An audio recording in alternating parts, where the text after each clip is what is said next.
Hey everyone, welcome to my YouTube channel. I, Shom Upadhyay, student of King George Medical University Lucknow. I hope कि आप सबकी जो preparation है अच्छी चल रही होगी, आप लोग अच्छे से पढ़ाई कर रहे होंगे. तो जैसा कि मैंने आपसे बोला था कि मतलब आपके एग्ज़ाम के 1 महीने से पहले से मैं जो है रेगुलर आपके लिए वीडियोस अपलोड करूँगा. क्वेश्चंस की कुछ प्रैक्टिस कराऊँगा रोज़, चाहे वो फिजिक्स हो, chemistry, biology, nursing, aptitude, English. तो इन सारे जो सब्जेक्ट हैं आपके जो एग्ज़ाम्स में पूछे जाते हैं, उन सब के कुछ जो इंपॉर्टेंट क्वेश्चंस हैं उनकी मैं आपको प्रैक्टिस कराऊंगा, जिससे कि आपको एक आइडिया हो कि सीनेट में जो है क्वेश्चन में सीनेट के एग्ज़ाम में कैसे क्वेश्चंस पूछे जाते हैं, और आपको एक आइडिया हो रफली कि ताकि आप मतलब वहाँ जाके ऐसा आपको कोई सरप्राइज़ ना मिले कि हाँ नहीं मैं तो ऐसा सोचा था, वहाँ पे क्वेश्चंस ऐसे मिल गए. तो जैसा मतलब मैं क्वेश्चंस करा रहा हूँ इसी के आसपास मतलब इसी के लेवल के क्वेश्चंस आपको वहाँ पे एग्ज़ाम में मिलने वाले हैं. कोई बहुत ज़्यादा हाई टफ नहीं मिलने वाला है, टफ़ क्वेश्चंस की जैसे आपके नीट के एग्ज़ाम में पूछे जाते हैं. तो लेकिन इस बार क्या कुछ मतलब पैटर्न में बदलाव भी हुआ एग्ज़ाम के, तो थोड़ा बहुत देखो इस बार क्या है कि न्यूमेरिकल्स थोड़ा पूछे जाएंगे 2-3 है ना एक्स्ट्रा आपसे, ठीक है. तो पहले भी थ्योरेटिकल ज़्यादा होता था, न्यूमेरिकल बहुत कम ही होते थे, और जो रहते भी थे वो डायरेक्ट जो है फार्मूला बेस्ड रहते थे क्वेश्चंस. तो अब आपसे भी अभी भी जो है वो फार्मूला बेस्ड ही न्यूमेरिकल्स पूछे जाएंगे, डायरेक्ट जो हो जाते हैं सिंपली. कोई ऐसा बहुत ज़्यादा कॉन्सेप्चुअल या फिर कोई डेरिवेशन करके ऐसा नहीं कि आपसे वहाँ पे न्यूमेरिकल सॉल्व कराएगा, तो ठीक है. आपसे नॉर्मली क्वेश्चन न्यूमेरिकल के पूछे जाएंगे.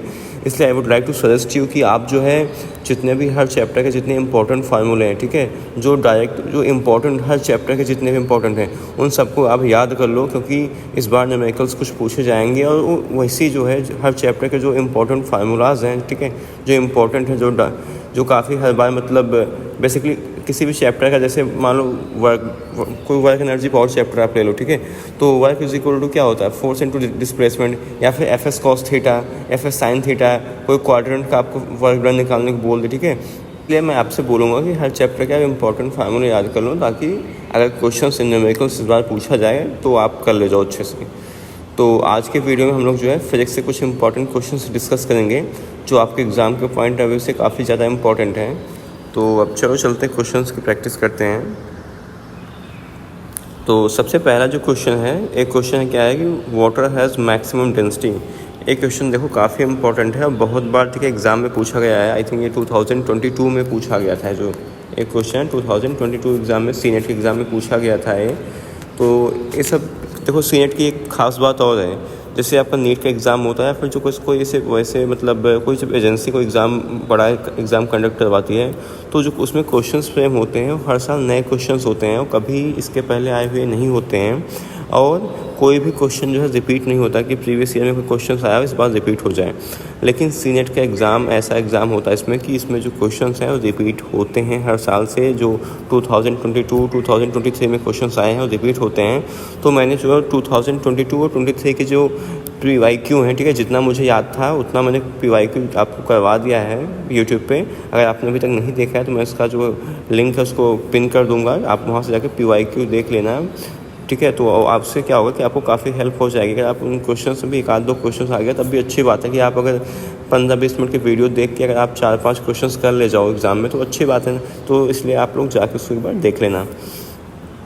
तो इसमें ऑप्शंस क्या क्या दिए हैं. पहला ऑप्शन है 100 डिग्री सेल्सियस, सेकंड क्या है 0 डिग्री सेल्सियस, एंड थर्ड है 4 डिग्री सेल्सियस, एंड फोर्थ क्या है 273 डिग्री सेल्सियस. तो इसका जो सही ऑप्शन क्या होगा, इसका थर्ड ऑप्शन होगा 4 डिग्री सेल्सियस. जो वाटर की मैक्सिमम डेंसिटी होती है वो कितनी होती है, 4 डिग्री सेल्सियस. अब चलो चलते हैं अगला क्वेश्चन करते हैं.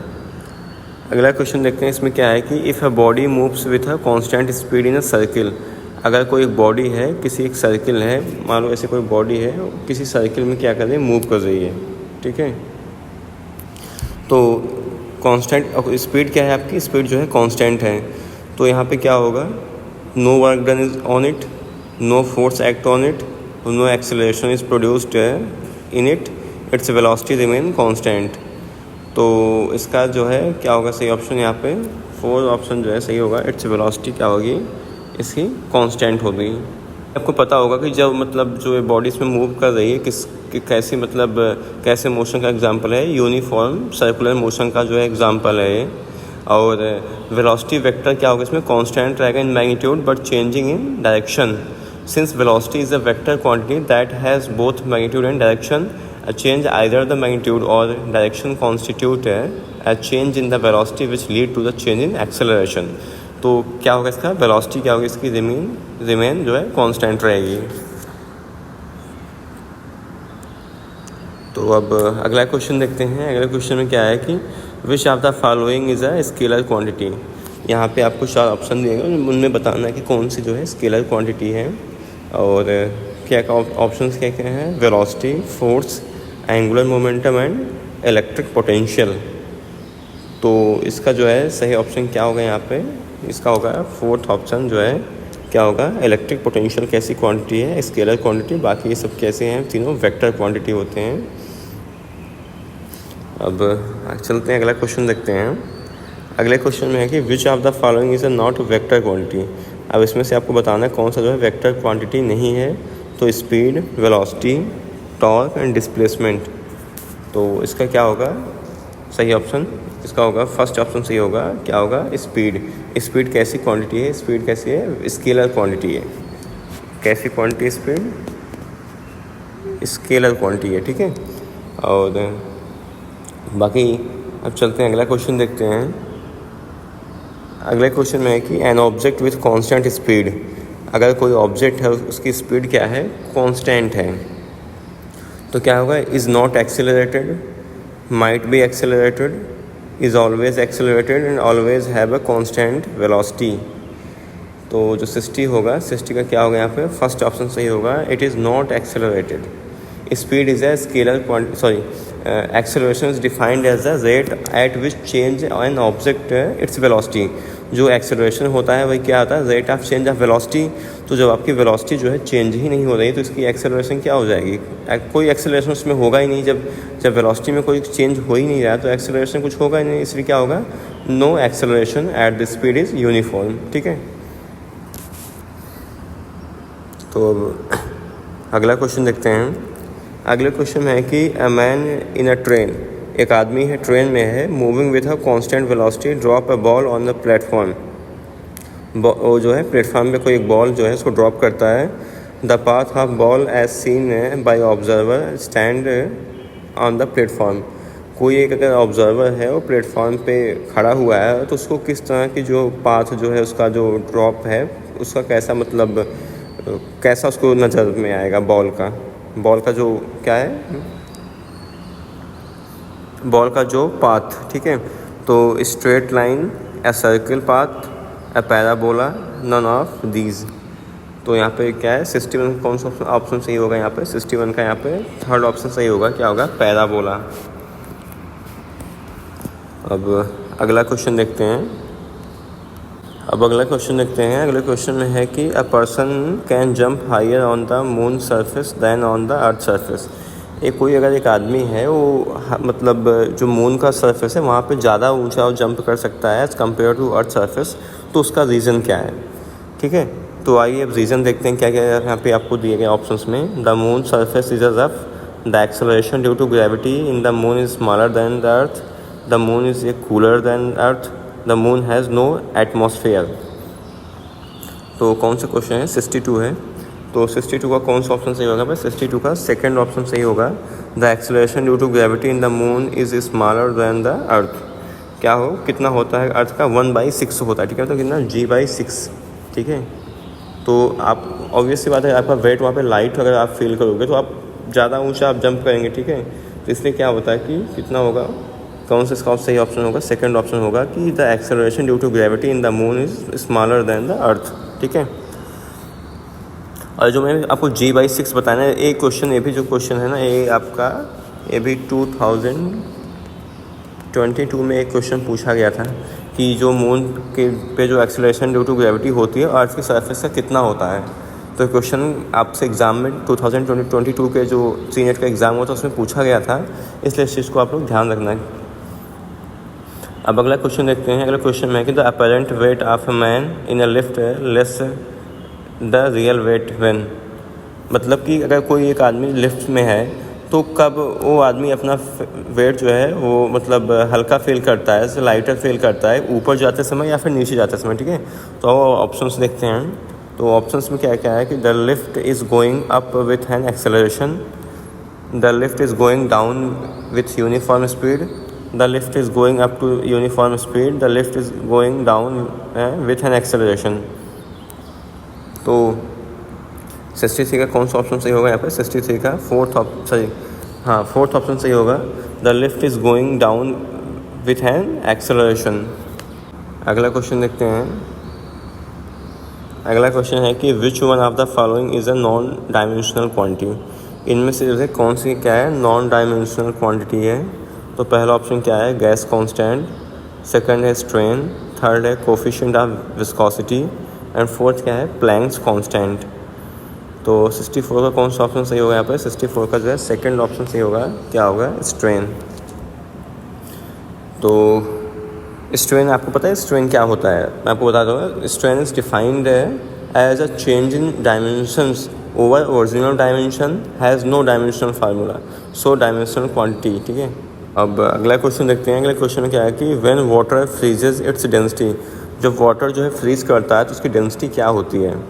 तो क्या होगा? Become decreases, become zero, remain constant and increase. तो 65 को क्या होगा यहाँ पे? 65 का फर्स्ट ऑप्शन सही होगा, क्या होगा? डिक्रीजेस। लेकिन आपको और भी पता है कि क्या होगा? 4 डिग्री सेल्सियस पे आकर क्या होती है? वाटर की डेंसिटी जो होती है कि 4 डिग्री सेल्सियस पे क्या होती है? मैक्सिमम हो जाती है इसकी कितनी? वाटर की density.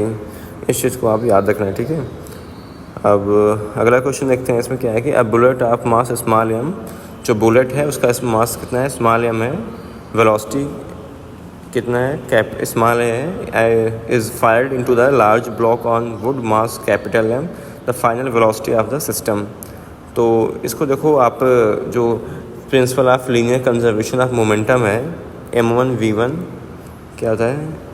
m1v1 is equal to m1v1 है, एक मिनट, जब दो बॉडी आपस में, जब बुलेट उसमें फायर होगी तो क्या होगा? बुलेट उसके कॉन्टैक्ट में आ जाएगी, ठीक है।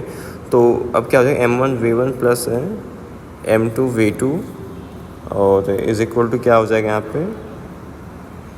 m1 plus m2 into we, ठीक है। अब यहाँ से आप वेलोसिटी v निकालोगे, वेलोसिटी v कितनी निकल के आएगी?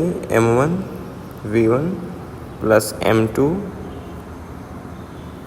m2v2 अपान कितना आ जाएगा यहाँ पे? m1 plus m2। अब यहाँ पे ठीक है, जब आप क्या बोलते हैं यूजिंग वैल्यूज़ फ्रॉम क्वेश्चन से v इज़ इक्वल टू क्या है? m इंटू ए हो जाएगा यहाँ पे, ठीक है। यहाँ पे जो आप रखोगे, एक मिनट मैं भी थोड़ा सा सॉल्व कर देता हूँ इसको, ठीक है, ध्यान से देख लेना। तो v इज़ इक्वल टू क्या आ जाएगा? m इंटू ए प्लस क्या हो जाएगा यहाँ पे? 0 अपान कितना आ जाएगा? m plus capital M। तो यहाँ से आपको v इज़ इक्वल टू क्या निकल के आएगा? m A plus m A upon small m plus capital M, ठीक है। तो वेलोसिटी क्या निकल के आएगी यहाँ पे? m A upon small m upon capital M, ठीक है। तो देखो इसमें कौन सा ऑप्शन सही है? तो यहाँ पे क्या होगा? सेकंड ऑप्शन जो सही है क्या होगा? स्मॉल m, क्योंकि आपसे ए तो जो a है यहाँ पे बाहर चलाएगा, तो क्या होगा? Small m upon small m plus capital M into A, ठीक है। मतलब क्या होगा? सेकंड ऑप्शन जो है इसका सही होगा। तो जब ऐसे कोई क्वेश्चन से ब्लॉक किया है, ठीक है, तो आपसे कोई इतना मतलब इससे बहुत ज़्यादा टफ क्वेश्चन तो पूछेगा नहीं। आपसे सिंपली अगर पूछेगा अभी तो linear of conservation of momentum से ही क्वेश्चन पूछेंगे। तो आपको ऐसा कोई मतलब क्वेश्चन आता है तो आप वहाँ पर क्या करो कि जो मतलब मोमेंटम है इसको आप क्या कंजर्व कर दो, ठीक है। कंजर्वेशन का आप फार्मूला वहाँ सिंपली यूज़ करो। आपसे लगभग ऐसे ही क्वेश्चन जो एग्जाम में पूछे जाएंगे तो ऐसे ही पूछे जाएंगे, ठीक है। तो चलो चलते हैं आगे, अगला क्वेश्चन देखते हैं। अगला क्वेश्चन क्या है कि the amount of matter in a ball of steel its weight, steel is its weight, mass, density and volume. तो 67 क्या होगा? पर सेकंड ऑप्शन सही होगा, क्या होगा? मास, ठीक है। अब चलो चलते हैं अगले नेक्स्ट क्वेश्चन देखते हैं। अगला क्वेश्चन है कि if density of oxygen is 16 times that of hydrogen, what will be the corresponding ratio of velocity of sound, ठीक है। अगर ऑक्सीजन की डेंसिटी का 16 टाइम्स जो है हाइड्रोजन से के हो, तो क्या उसकी वेलोसिटी पे आप बेसिकली आपसे पूछ रहा है कि वेलोसिटी ऑफ साउंड रेशियो। तो देखो जो 68 है तो velocity of sound in a gas, ठीक है। मैं इसका भी फार्मूला आपको बता देता हूँ कि जो v होता है, v इज़ इक्वल टू क्या होता है? अंडर रूट गामा रो अपान, ठीक है, रो, ठीक है। तो यहाँ पे क्या है, वी से क्या है, वेलोसिटी है, और बहुत क्लियरली आपको यहाँ पर पता चलेगा कि velocity V is inversely proportional to the square root of density of gas, ठीक है। तो यहाँ पे आप बेसिकली मैं आपको फार्मूला भी बता दे रहा हूँ क्या होता है यहाँ पे, नहीं तो फिर काफ़ी, एक मिनट, ऐसे देखो, इसका जो फार्मूला ऐसे होता है, V1 upon V2 is equal to under root ρ2 upon ρ1, ठीक है। तो उसके बाद है यहाँ पे जब आप, ठीक है, जब फार्मूला आप यहाँ पे रखोगे तो इसका जो निकल के आएगा VH, ठीक है, वी हाइड्रोजन जो निकल के आएगा कितना आएगा, 4V0 निकल के आएगा, ठीक है। तो सिंपली आप यहाँ पे क्या करो, जो V1 है इसको यहाँ पे VH हाइड्रोजन का लिख दो, जो V2 है, V2 क्या ऑक्सीजन का लिख दो, इज इक्वल टू ऊपर ऑक्सीजन की डेंसिटी, नीचे हाइड्रोजन का। तो अगर आप मान लो कि जो ऑक्सीजन है, ठीक है, अगर यहाँ पे जो क्या ऑक्सीजन यहाँ पे 16 लिख दो, 16 अपान 1 हो जाएगा, तो कितना आ जाएगा, 4 हो जाएगा। तो क्या हो जाएगा, जो V1 आ जाएगा, मतलब कि हाइड्रोजन का जो वेलोसिटी आ जाएगा कितना हो जाएगा, 4VO, ठीक है। तो मतलब कितना आ जाएगा यहाँ पे, कौन सा इसका जो मतलब 68 का कौन सा ऑप्शन सही होगा, 68 का फोर्थ ऑप्शन सही होगा, 1:4। तो आप सिंपली जब इस फार्मूले में आप रखोगे तो आपका जो क्वेश्चन है अपने आप आ जाएगा इसका सही आंसर। आप लोग करके खुद से प्रैक्टिकली आप लोग देख लेना, ताकि ऐसा ना हो कि मतलब एग्जाम में कुछ थोड़ी बहुत वैल्यू मान लो चेंज कर दीजिए, 16 की जगह मान लो यहाँ पे आपको 25 दे दिया जाए, तो कितना आ जाएगा, VH इक्वल टू क्या आ जाएगा, जो हाइड्रोजन की जो यहाँ पे वेलोसिटी है कितनी, 5 हो जाएगी, 5 × V ऑक्सीजन, ठीक है। तो बस ये जो है आप फार्मूले याद रखो क्या होता है, बाकी क्वेश्चन में अगर वैल्यूज कुछ भी दिया जाता है तो आपसे क्वेश्चन जो बड़े आराम से हो जाएंगे। तो अब चलो चलते हैं अगला क्वेश्चन देखते हैं। अगला क्वेश्चन है कि parsec is the unit measurement. जो पार्सेक होता है, पार्सेक किसकी मतलब यूनिट होती है, किसकी मेजरमेंट की यूनिट होती है। तो पहला ऑप्शन क्या है, density of stars, astronomical distance, brightness of heavy bodies, orbital velocity of giant stars. तो 69 के यहाँ पे कौन सा ऑप्शन सही होगा, 69 का यहाँ पे सेकंड ऑप्शन सही होगा, एस्ट्रोनॉमिकल डिस्टेंस। अब अगला क्वेश्चन देखते हैं। अगला क्वेश्चन है कि the SI unit of luminous emittance. जो ल्यूमिनस एमिटेंस की SI यूनिट क्या होती है, lux, candela, lumen and lumen second. तो 70 का कौन सा ऑप्शन सही होगा, 70 के यहाँ पे फर्स्ट ऑप्शन सही होगा, क्या होगा, लक्स। अब अगला क्वेश्चन देखते हैं। अगला क्वेश्चन है कि the period of revolution of certain planet in an orbit of radius capital R is a capital T at the time period of revolution in an orbit of radius 4R will be। तो 71 का देखो, जो इसका formula मैं आपको simply formula बता देता हूँ। देखो T² upon T1² is equal to Kepler's law जो होता है, ये सिंपली केपलर्स लॉ से सॉल्व होगा क्वेश्चन है। क्या होगा, R अपान है 4R क्यूब, ठीक है। तो कितना आ जाएगा ये, 1 अपान, ये कितने के इक्वल होगा, 1/64 के। तो यहाँ पे T1 इज इक्वल टू कितना आ जाएगा निकल के, T1 इज इक्वल टू, एक minute, T1 is equal to आ जाएगा कितना, 8T के इक्वल, ठीक है। इसको एक बार आप लोग सॉल्व करोगे तो खुद से, तो आई थिंक आपको लॉन्ग टर्म के लिए याद आएगा, काफ़ी लंबा, ठीक है। सिर्फ वीडियो को देख लेने से कुछ नहीं होता है। आप क्वेश्चन को जब तक आप उसको रिवाइज नहीं करोगे थोड़े थोड़े दिन पे, तो आप चीज़ें बोलते चले जाओगे तो कोई मतलब नहीं होगा, ठीक है। इसलिए आप जो कुछ इंपॉर्टेंट जो क्वेश्चन हैं, फार्मूले हैं, उनको आप लोग, ठीक है, याद रखते चलना, ताकि आपको आगे फर्दर काम दे हो। तो 71 का कौन सा ऑप्शन सही होगा, 71 के यहाँ पे फर्स्ट ऑप्शन जो है सही होगा। अब अगला क्वेश्चन है कि the weight of a body at certain, क्या, sorry, the weight of a body at a centre of earth, half of weight of surface, 0, velocity of weight at the surface infinite. तो 72 का कौन सा option सही होगा यहाँ पे, 72 का जो है सेकंड ऑप्शन सही होगा, क्या होगा, 0, ठीक है। जो W इक्वल टू क्या होता है, mg होता है। तो जो अर्थ का सरफेस मतलब जो सेंटर होता है वहाँ पे g क्या होती है, g की वैल्यू 0 होती है, तो वेट भी क्या हो जाएगा वहाँ पे, 0 हो जाएगा, ठीक है। W is equal to mg, जब g 0 तो वेट भी क्या होगा, 0 हो जाएगा। 73 क्वेश्चन है कि which of the following is an example of a simple harmonic motion. SHM का आपसे बेसिकली एग्जाम्पल पूछा है, कौन सा है। तो पहला ऑप्शन क्या है, earth spinning its axis, simple pendulum motion, ball bouncing on floor, motion of a ceiling fan.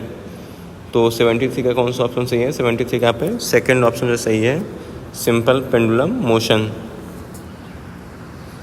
अब अगला क्वेश्चन है कि which of the following is a unit of astronomical distance. जो एस्ट्रोनॉमिकल डिस्टेंस होती है उसकी यूनिट क्या होती है? मीटर पर सेकंड, पैरा पर सेकंड एंड पार्सेक। तो 74 का कौन सा ऑप्शन सही है यहाँ पे? 74 का फोर्थ ऑप्शन सही होगा, पार्सेक। पार्सेक जो होती है एस्ट्रोनॉमिकल जो डिस्टेंस होती है उनकी मेजरमेंट करने की यह यूनिट होती है। तो आज फ़िलहाल हम इतने क्वेश्चंस की प्रैक्टिस करते हैं, बाकी अभी हम जो है और भी क्वेश्चंस की प्रैक्टिस करेंगे जो है अगले नेक्स्ट वीडियोज़ में। तो आप लोग अच्छे से पढ़ाई करते रहें और टाइम पे आप लोग इस टाइम आप रिवीज़न, अभी देखो इस टाइम पे आपका सबसे मेन इम्पोर्टेंट काम है जो चीज़ें आपने साल भर में पढ़ी हैं उसको आप रिवाइज़ करो। जब तक आप उन चीज़ों को रिवाइज़ नहीं करेंगे तब तक आपके पढ़ने का कोई मतलब नहीं होने वाला है। जितना ज़्यादा, ठीक है, एक मैं आपको फार्मूला बताता हूँ कि selection is directly proportional to number of revision. ठीक है, आप जितना ज़्यादा, ठीक है, रिवीजन करोगे लास्ट के टाइम में उतना ज़्यादा आपके सिलेक्शन होने की पॉसिबिलिटीज़ जो है बढ़ जाती हैं। फिर ठीक है, एकदम श्योर तो कुछ नहीं होती, लेकिन हाँ आप जितना ज़्यादा से ज़्यादा, ठीक है, आप नंबर ऑफ़ क्वेश्चंस की प्रैक्टिस करेंगे, आप क्वेश्चंस को सॉल्व करोगे, आप रिवाइज करोगे चीज़ों को, ठीक है, तो उतने ज़्यादा आपके सिलेक्शन के जो हैं क्या चांसेस बढ़ जाते हैं, आपको अच्छे कॉलेज फिर जितने मिलेंगे। इसलिए मैं बार बार बोलता हूँ कि आप लोग क्वेश्चंस की प्रैक्टिस करते रहो और टाइम पे रोज़ रिवीजन, आप 1-2 चैप्टर, हर सब्जेक्ट के जितने चैप्टर्स हैं आप जितना भी एक दिन में कर सकते हो, इस टाइम पे आप अपना 100% दो, क्योंकि आप फिर से चीज़ें भी थोड़ा बहुत जो आप डिस्ट्रैक्शंस हैं या फिर जो चीज़ें आप अभी शादी फंक्शंस में कहीं जा रहे हैं तो आप इन सब चीज़ों पे जाने से बचें। ठीक है, आप अभी आपका जो मेन फोकस है आप अपने पढ़ाई पे रखो। आपका मेन काम भी सिलेक्शन लेना है इस बार, तो आप लोग अच्छे से पढ़ाई करते रहें और रिविज़न टाइम पे करते रहें, रोज़ करें आप और क्वेश्चंस को सॉल्व करें। ठीक है, तो फिलहाल आज की वीडियो में इतना ही, बाकी हम लोग और भी क्वेश्चंस की प्रैक्टिस करेंगे अगले वीडियोज़ में। तो thank you so much watching for this video.